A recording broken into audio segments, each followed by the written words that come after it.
Esengo ya kokuta na bino lisusu na poko elelo na cadre ya présentation ya Quel Boule Mag Bozali et belé de partout. Mesdames et messieurs, bonsoir. Ne ratez pas une miette de l'actualité. Oyo nyonso ezali ba réalité oyo le kanaka na Congo profond. Manque ya marché na wenzi ya Daipen tozabongo na commune ya Ntsele baza koteka na nzela na balabala kokamwa. Avec Quel Boule Mag, restez connectés au quotidien de la population congolaise. Moi, songi zanga kati. Vendredi tolakisaki bino na homme de veillard ba difficulté eza kuna. Quel Boule Mag, du lundi au vendredi à 20h20 sur Maboke TV. Tofongola édition et le lopo na koyebi sabino que procès en flagrance contre ba auteur ya meurtre ya Olivier Mpunga ezali bongo ko se poursuivre na cour militaire ya Kinshasa kuna ba prévenu lelo ba se présenta ki na phase interrogatoire pour na ko répondre na ba question ya ba juge militaire pe koyeba ndenge nini fait c'est passaki jour oyo Olivier Mpunga akufaki na kati ya installation ya DGRS oyo to bengi Direction Générale des Renseignements et Services Spéciaux ya Gombe.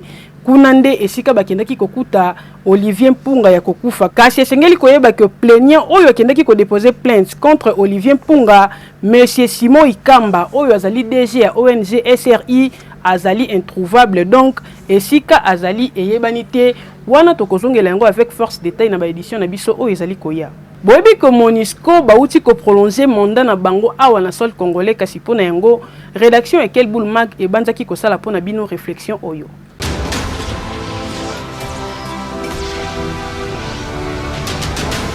Mission des Nations Unies au Congo, MONUSCO en sigle, bazali ko prolonger mandat na bango awa na RDC po na inane. Structure ya Nations Unies oyo ezalaka na mission ya ko maintenir la paix. Kasi depuis un moment, population ya Est ya RDC bazali ko senga toujours que MONUSCO elongwa na République démocratique du Congo. Bango balobi ke MONUSCO na ba territoire occupé basalaka eloko te po pour la plupart ya ba terreur, ya ba crime et ça les magakaka na ba site topé na ba territoire oyo MONUSCO azalaka bongo présente. Ba ki sa lisusu mikolo l'équipe population ba manifestaki pona kolanda mituka moko ya MONUSCO oyo selon bango balobaka ke ezalaka na ba minéré na kati. Ba image miso etambolaka na ba réseaux sociaux kotalisa ke kaka mituka ya MONUSCO ezalaka bien bateni selon ba population ba mona ngo mo suspect. Au-delà ya wana population ya Est ya RDC batalisi lisusu ke kaka soki MONUSCO asali apparition na ye e umelaka te bayoka omona ba milicien to pe ba milice ba bimaka wana pona koboma na ndenga defoite. Selon bango batalisi ke MONUSCO a faillir na mission na ye inane azali kosenga est-ce que ezali po asala makambu oyo asalaka na tanyoso oyo asala na République démocratique du Congo te to pe ezali ke kimia na nekoti na RDC te na inane oyo nde ba réussir kotia kimia affaire oyo eza à suivre. Ekei Na même sujet, population congolaise bazanga kite ko réagir na micro ya Merlin Touache.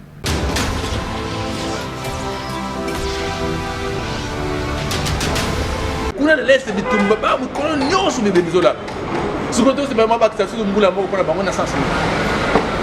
Disa tinate pour ba ya awa, so disait que non ba luka kimia, ba pesa kimia ba pouyer FARDC, rien qui va. Chaque jour il y a des morts. Comment et pas na ngai na moni ke simbati en tant que congolais. Au moins batwana bazana mission na bango eza ko pacifier est RDC bon mission na bango surtout ya ko pacifier est. Mais du moment où tozo ibisa bino bitumba ezaka na est mon ba ina ne tozo bakisela bango wana eza ebele et puis baloba ke non ba banda ko sala retrait progressif. Donc chaque année, chaque mois, on va retirer quelques casques qui sont mais jusqu'à tout le monde, le monde est concrétisé. Donc pour nous, en tant que Congolais, vraiment, une année, parce que nous avons été ils sont aussi en départ. On peut te montrer l'importance de la MONUSCO, de la Mboka, on a pu te montrer l'importance. Et pour ça, ça va vous faire parce qu'on a essayé de faire qu'on passe même dans le crime. Dans les lots, par exemple, arrivé à la troupe ougandaise. Mais bango balobi ke ba éviter mais ba kesu ko négocier kuna pona nini bo ba bikena moko ba coopérer na ba ADF bango fo ba kende kaka to na bango posa suite o bitumbezo se na SD makambo tutu bazo sala wezo bongate balungwa na bango pona ngai na lobi ka bolosi. Toujours na likambo etali prolongation ya mandat ya MONUSCO na sol congolais ba cadre ya lamuka na micro ya Quel Boule Mag bazanga ki pété ko réagir.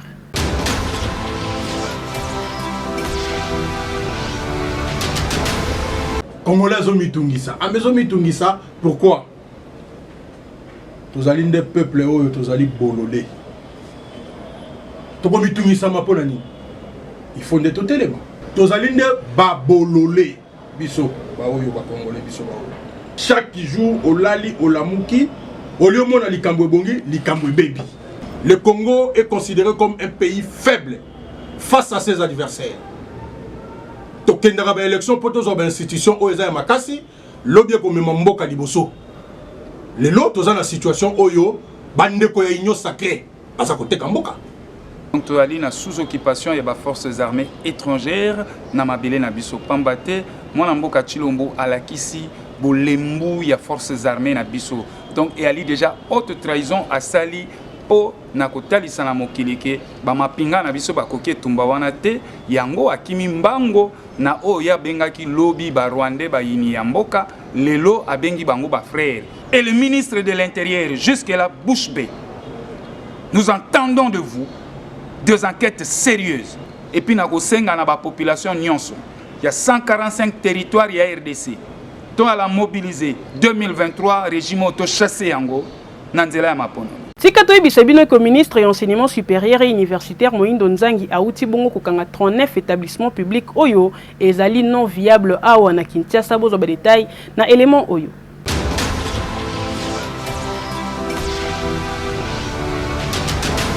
Sur ordre du ministre de l'enseignement supérieur et universitaire Moindo Nzangi, 39 établissements supérieurs à Kinshasa ezali déclarés non viables. Donc, ezali ko répondre na ba norme te pour na koyamba pe ko former bana. Na yango ministre Moindo Nzangi a annoncé fermeture ya ba université yango pour ezali ko fonctionner na ba conditions et singélité.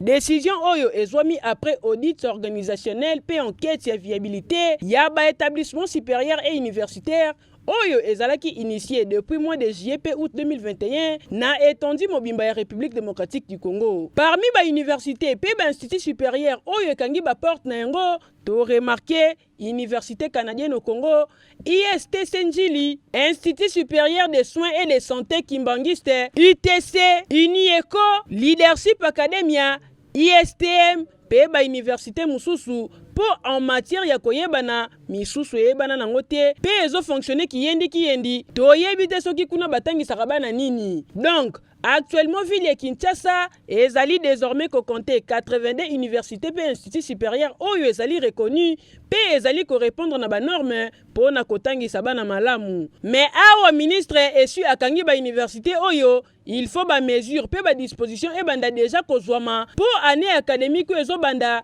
e ko mateke na ba université mususu bazobo ya ko inscrire bana pour place ezate. EKI Debout Congolais ou ezali société anonyme ya monsieur Philippe Mibengi bauti bongo kosala lancement ya production pe commercialisation ya masango pour na qualité contre nzala na Kinshasa pe na République démocratique du Congo mobimba bozo ba détail na commentaire ya Gilles Tumba.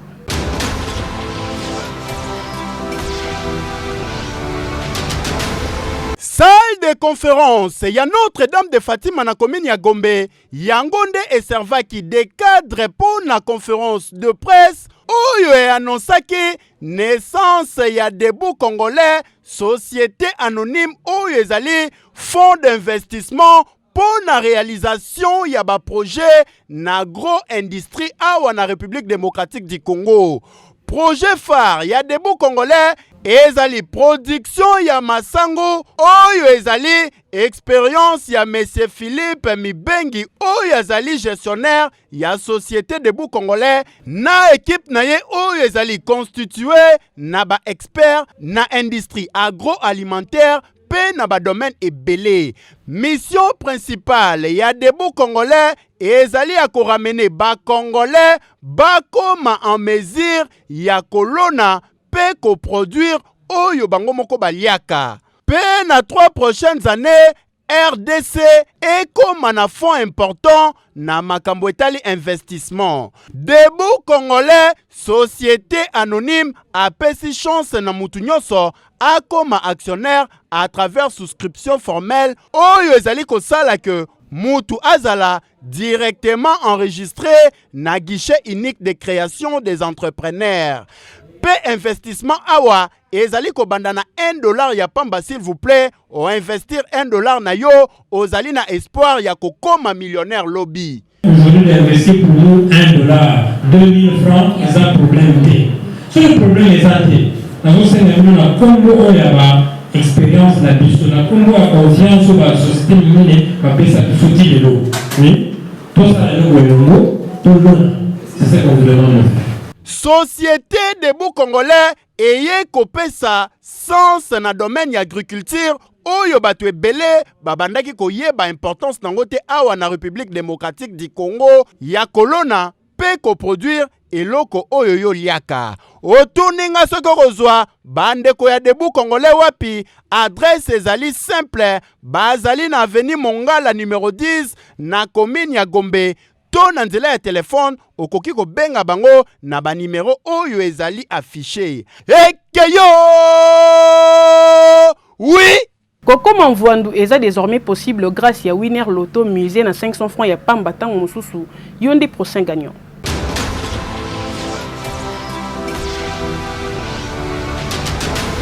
Winner.bet présente Winner Loto. Nini wana boso beta. Winner. Bonsoir tout le monde, on est mardi 21 décembre 2021 et j'ai l'honneur de vous présenter ces tirages Winner Loto RDC. Vous avez tenté la chance avec le Win 4 et le Win 4 double. Voici pour vous les numéros gagnants. Les 31, les 32, le 3, mais aussi le 9. Place à présent au 123e tirage Jackpot, Super Jackpot. Vous avez en jeu ce soir un jackpot de 310 41 000 francs congolais, mais aussi un Super Jackpot de 1 milliard de francs congolais. Choisir 5 bons numéros sur vos tickets. À cela, vous ajoutez les numéros de la Super Boule, c'est la condition. Si vous l'avez fait que vous êtes prêts, moi je vous dis bonne chance pour la suite. Ce tirage se déroule sous les vigilances d'un huissier de justice, des officiels Winner Loto, mais aussi d'un public témoin. Accueillons sans plus tarder le premier bon numéro de cette très belle soirée. Madame, Monsieur les 30 fait donc son entrée. Quel sera donc le deuxième bon numéro de la soirée? On les découvre ensemble avec vous. Le 12, notre deuxième bon numéro. En troisième position à présent, on accueille le troisième numéro. Madame, Monsieur, la machine est bien en train de mélanger le boule. On accueille le 10, notre troisième numéro. Accueillons à présent le quatrième numéro de la soirée.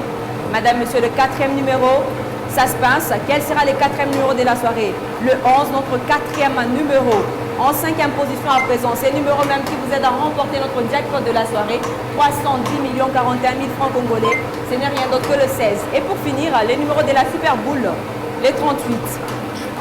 Revoyons ensemble avec vous, Madame, Monsieur, sur votre ticket, il fallait nécessairement trouver les 30, le 12, le 10, le 11, le 16, mais aussi les 38 qui est le numéro de notre Super Boule. Avez-vous trouvé cette belle combinaison de chez vous? Si oui, je dis félicitations, sinon avec plaisir, je vous retrouve très prochainement. Au revoir. Boyebi ke mikolo na Kinshasa soki otamboli presque partout oko remarquer que population mingi bazobe la grippe kasi na marché ya liberté kuna to kamwe ba maman bazoteka basinda pe biloko ya ndenge na ndenge balobi que ezo soigner grippe bozo ba détail na élément oyo.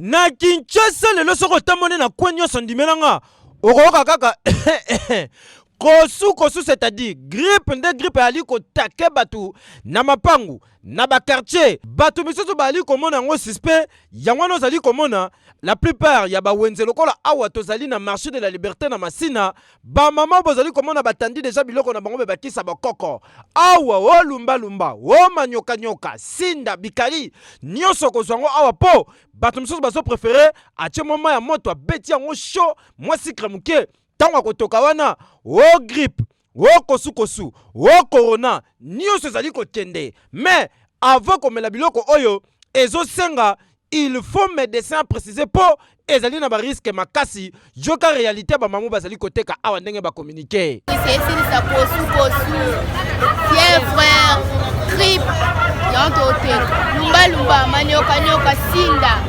bikali ozotobisa sinda bana bazomela bazongika ezosikisa fièvre na koso oyo elakisi ke lelo Kinshasa ezali menacé na ba fièvre moko zo frapper batu pardon faut kolukela yango kombo yango na tozali ko conseiller na mutu nyonso avant komela surtout ba kisi ya boloko na bozali komona il faut ezala na ordre ya médecin pour na ko éviter bimela to bisangisa eya ko créer ba risque ya makasi. Mais niveau bato bazo souffrir na Kinshasa na ba centre de santé tala mulongo ya bato. Est-ce que ezali épidémie, ezali corona, to ezali nini? Oyo il faut précision ba médecin. Yo. Papa, maman, ce que lingi mona na yo azwa formation ya qualité pe akoma créateur d'emploi eza bongo izipa kende kuna bango baza spécialisé mingi na informatique bozo ba détail na sport oyo.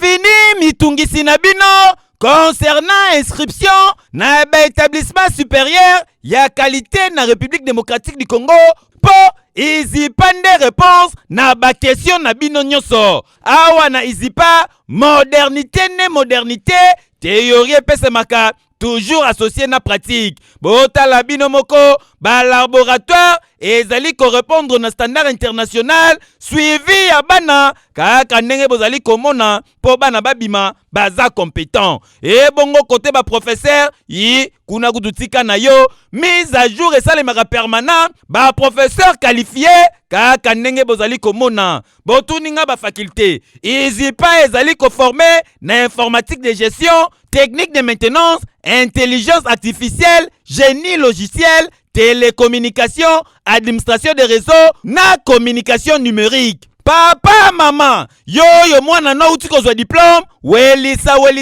po inscription ezali en cours. Otuninga adresse, izipa ezwami na Kinshasa, lokola awa na izipa Shaumba, na avenue Shaumba, oza mobimba. Izipa Kitega, avenue Kitega numéro 238 na commune ya Lingwala.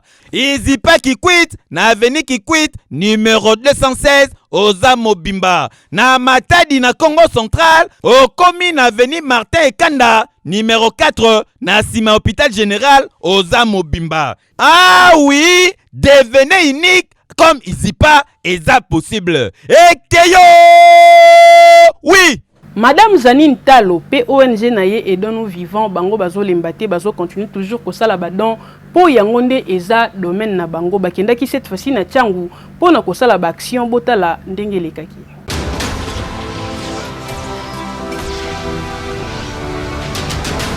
Ah oui! Tika na ebisa bino ke, batu misusu babotama na motema ya kosunga, ya kosalisa, exemple nango, ezali ya kobomba te, ezali ya kobata malisusu te. Botala lokola ONG Aidons Nous Vivants, oyo kumba makabongo na Janine Talo, ye kosalisa kosunga, ezali don Nzamba pesa ye. Botala bino moko mwana mobali oto laksaka bino na Kelboul, héritier azali personne vivant avec handicap, ase débrouillaka, bino moko boyebi. Mama Janine alandaka na Kelboul, yeyo ayepa héritier. Botala bino moko atamboli makolo, malgré ba condition nyonso ya nzela akomaka ta akomi. Ba akuti héritier avandi na mabele kaka ndenge ezalaka, ba pesi chaise roulante oyo ya niekese, pour permettre héritier avanda confortablement. Botala bino moko, héritier avanda gata avandi, héritier aseki, héritier sourire ravageur. Eh moi mobile ya sepeli oyo elakisi ke mutema na etutami. Biso tozali wana ba numéro na biso nyonso ezali affiché, boko benga biso tokokoma bisika nyonso oyo esengeli batu basunga. Topesi d'abord merci mingi na ba partenaire na biso oyo basungi biso déjà, Mama Denise Lokwa musala omoni olelaki tokoma sur place tokomi tomoni papa ye wana omoni totelemisie na mabele afandi omwe na kiti papa Pasteur Mbo merci mokili mobimba omoni bolingo olakisa biso yango yo kolongwa wana ONG Aidons Nous Vivants bakitaki bongo awa na commune ya Masina na wenze oyo ya Matamba esika bapesaki batu bakashne pe ba gel désinfectant pour na ko sensibiliser bango sur pandémie ya Covid. Bokanisi esili tan bakiti awa na Masina na libota oto laksaki bino bakufaki na se ya mvula mire kwelaki bango ba memeli bango kaka ne bozali komona enveloppe après avoir consolé la famille. En tout cas, Nzamba va continuer à pambola Mama Janine Talo na ONG Aidons Nous Vivants po baidaka batu tango bazano na bomoi. Ezate, soye mutakufi boya na ba discours oh voilà. Ngakutu ba discours o ba yoko sana matanga ekota ngati. mutu bayidaka itango za bomoi ekei ba parlementaire debout ya IDPS Zando Basiliki contre ministre Tony Mwamba po balobi depuis début ya gratuité enseignement ndengeye azui charge ya EPST azokoka ko assumer ba responsabilité na yete.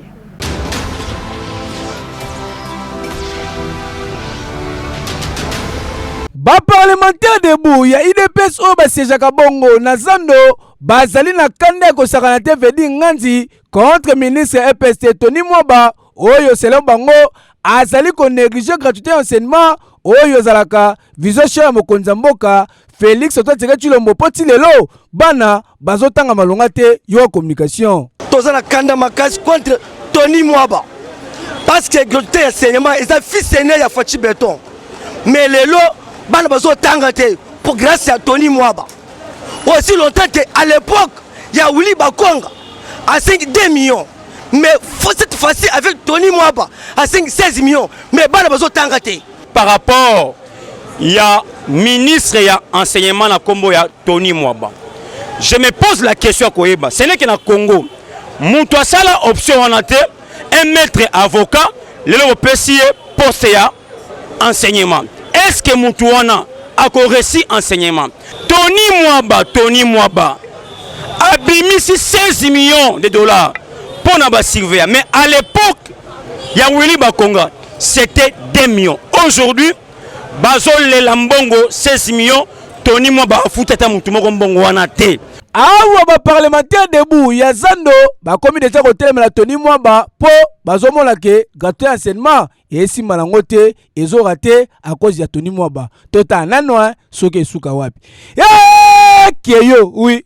Commissaire François Kabeya oyo azali maire ya ville ya Goma asali démenti sur présence ya ba policier rwandais na sol congolais Bolanda.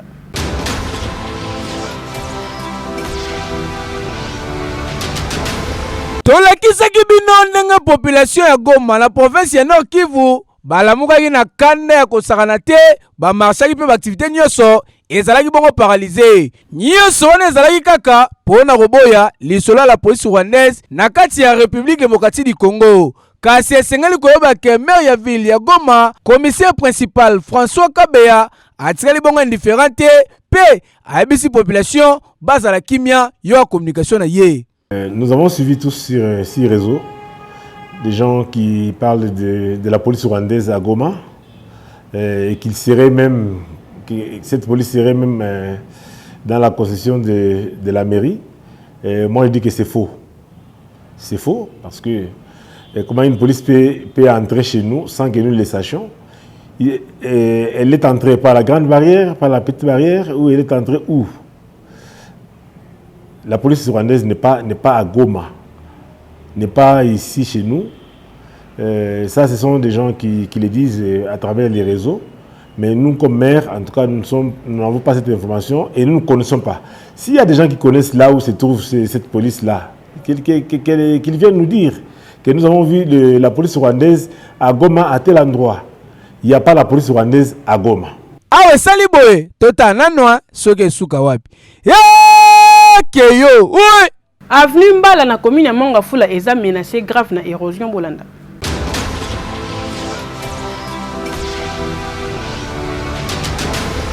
Mikolo ezali koyeba dege ndenge na ndenge pe bato bakokufa na quartier Mitendi de na commune ya Mongafula, plus précisément na avenue Mbala. Botu nanga pona nini botala bino moko modèle érosion et Kabola avenue na deux parties. Ndenge kaka Moïse Kabola mer rouge na deux parties, ndenge pe érosion Kabola avenue na deux parties. Tellement menaça bandaku neti obo mona mpanzo yo ebuka ndaku bakolo ndaku bakima bandaku ya ntika kutu batu misusu déjà bakomona bakolongwa koto yo po bayebikela bamvula ezobeta mikolo yo bango pe baza ba prochain candidat yango balela bakonza mboka enkipakara même pas de sens à bourgmestre bameki bango moko tia basaki nde bozali komona basaka ngo ezaka po permettra bato anga moko to yo bagenda nga mwala kuna yanga mwala pe kuna bazonga kote donc vice versa mais esimba raté bameka pe kotia matiti po bakunda yango mais waya yo a communication. En tout cas, telle une action tout coûte un ango, bah réseau bah n'est pas donc et tika la bon l'état zomon a été ko sunga biso eza makama l'état ya makambo na biso te tonyokamaka boye bakonzi balukela biso basaki ndi basaki soki ye biso moko tokosala mosala na biso tala boye ezali normal te ndenge population bazali koniokama na lisolo ya érosion kotoyo bakonzi ya mboka bazobeta yango kara bourgmestre utu ondire ayebi na ta veni mbala te population baleli na bakonzi ya mboka bosala quelque chose baboyi bato bakufa bwala baveste ya mwindu na manete na bakamera minene mpo basala visibilité ngonga ngo yango oyo boya kosunga bango mpo kotika bango boye ya normal te bourgmestre monga fula mosala ezaka nini yo ozala bato bakufa to nini yango yekeyo oui. Na quartier Mitendi de na commune ya Monga Fula tozalaki intéressé ya komona ndenge population ya kuna bavivaka.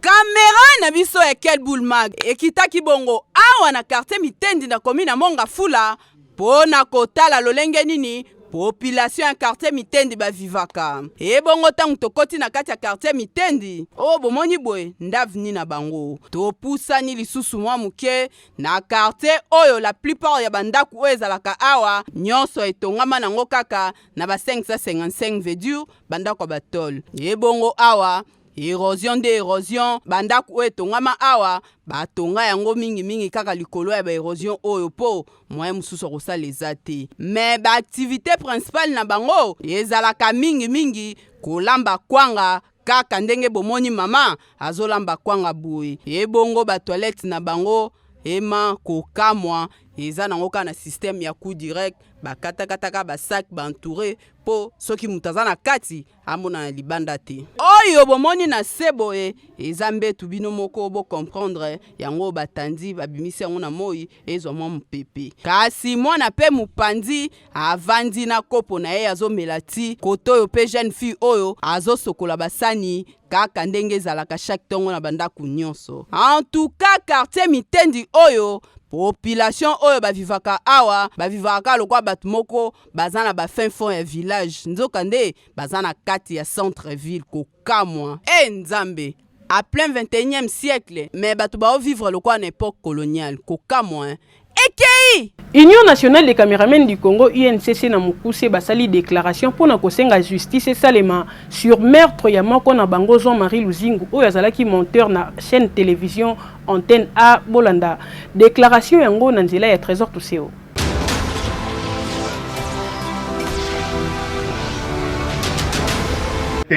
À 20h au croisement des avenues Moussoko et Birmanie au croisement des avenues Mukoso et Birmanie dans la commune de Bumbu. En cet effet, nous demandons aux autorités nationales et provinciales de mener des enquêtes judiciaires afin que l'auteur de ces actes odieux soit traduit devant la justice et un accompagnement conséquent pour les obsèques dignes de notre confrère qui est mort avec arme à la main. Nous sollicitons l'implication personnelle du président de la République, chef de l'État, son Excellence, M. Félix Antoine Tshisekedi Tshilombo, afin que des actions pareilles ne se reproduisent plus sur toute l'étendue du territoire national. L'INCC présente ses sincères condoléances à la famille biologique et professionnelle de l'illustre disparu. Que vive l'Union nationale des caméramens du Congo, que vive la République démocratique du Congo. Nous vous remercions. Page Rose na édition et le tika to souhaiter joyeux anniversaire na Glory Baraka depuis Canada oyo azali ko souffler bougie na ye mokolo ya lelo que du bien que du bonheur na yo Glory Baraka Nzambe abakisa ebele na bomoi na yo.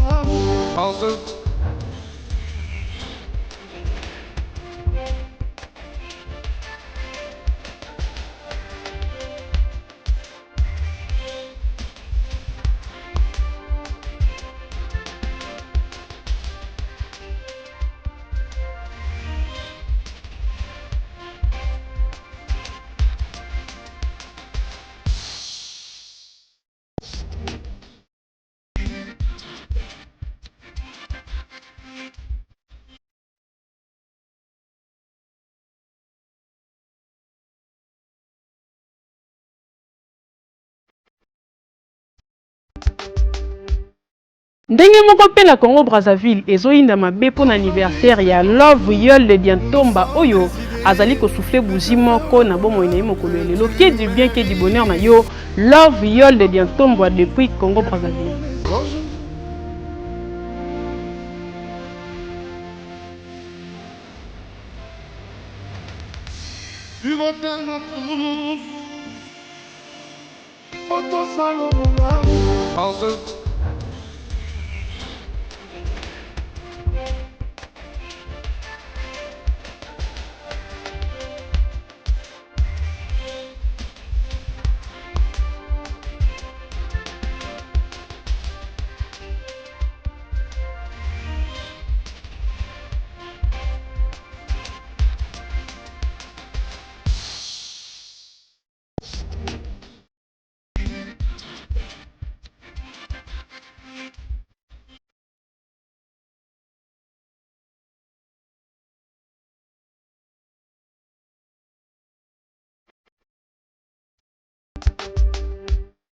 Voilà quel boule mag ya lelo et comme na souka nazala ki na plaisir makasi ya ko présenter yango pour na bino. Merci pour l'attachement et fidélité au bozali kolakisa na grande équipe ya quel boule mag équipe ya ba warrior oyo bazali ko bunda pour que bozwa information en temps réel. Tika topé sambote na maman paradis madame Christelle Tousseo maman ya Rayana pe Jaiden Tousseo oyo tikala scotché pour na kolanda quel boule mag pourquoi pas na Rufin Boko molati si na kati ya marché central oyo te kakabilamba ya qualité na prix ya bien ngana bino tokutani mikolo ezali koya na même plaisir.